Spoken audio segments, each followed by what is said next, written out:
I used to be employed at a Walmart that operated 24 hours a day, mainly because of my child's school timetable.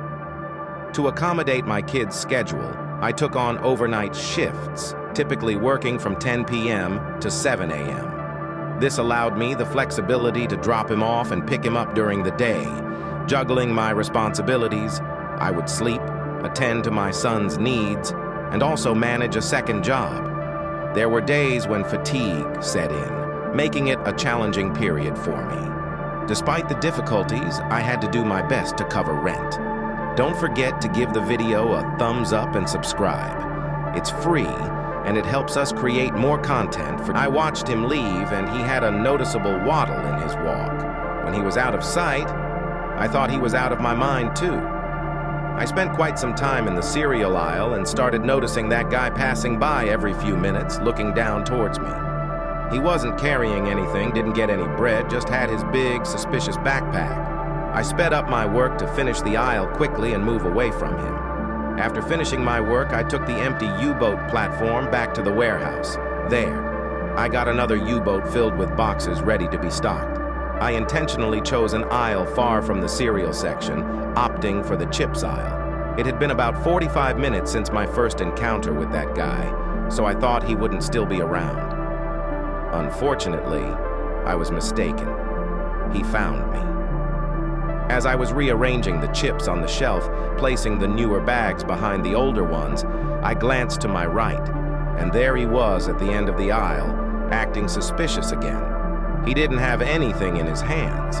This guy had been wandering around the store for almost an hour. Eventually, he approached me, just as I feared. I tried to avoid eye contact until he started talking. I can't recall exactly what he said, but basically, he mentioned checking me out and couldn't resist telling me how beautiful he thought I was.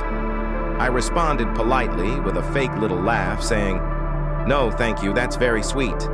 However, he didn't stop there. He asked many personal questions, like where I'm from. I gave false answers to everything.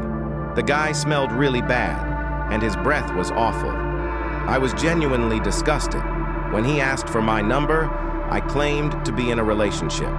He insisted there was nothing wrong with being friends. So, to make him go away, I gave him a fake number. I then explained that I couldn't talk while working. He made a creepy comment before walking away, thinking he was smooth for getting my number, but in reality, he was just genuinely creepy, and I had given him a fake number. Take a second to subscribe and like the video to help the channel grow. I thought everything was over, but time felt like it was going backward. I really wanted to go home. Suddenly, the only other person stocking shelves at that time used the walkie-talkie to tell me that a creepy-looking guy was asking for me. I said, "Oh no," and told her to say I had left. After that, I quickly headed to the employee lounge, planning to hide there. I sat in one of the seats in the lounge, and then the double doors opened. That guy walked in, and he looked angry when he saw me. He yelled at me for giving him a fake number. I was so scared that I think I swallowed my gum. I told him he couldn't be in that area. He took off his backpack and put it on the table next to mine. He started unzipping it while staring at me. That's when I knew it was time to leave. I got up and ran past him without thinking. He tried to grab my arm, but he couldn't. As I ran through the store, I looked back, and he was running after me. I ran to the front of the store and outside to my car. It was the only thing I could think of doing in that moment. I could have tried finding the male warehouse workers or the manager, but there was no guarantee that would work. When I reached my car, I saw the man leaving Walmart looking for me. He was slow, maybe on something. He saw my car, but it was too late. I was already driving away.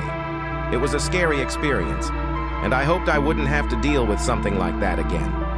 I felt relieved when I left the store, but the memory of that night stayed with me for a long time. I called the night manager to tell him what happened, and I said I didn't feel safe staying there tonight. I also told him about the man with a backpack full of unknown things. My manager said I couldn't leave because they needed people to work. He promised to call the police to make sure the man wouldn't come back. Even though I didn't want to go back that night, my manager insisted. Eventually, he understood, and he said he'd check the camera footage. but I had to go back to work the next night, and I did. The manager supposedly told the police about the man the next day and gave them the video from the cameras. Working at that job, I met many different people, but this guy was the scariest. I have no idea what he was looking for in his backpack, and I don't want to know. It was a tough experience, and I was really scared, but I hoped things would be safer the next time I went back to work. See you next time around. Take care.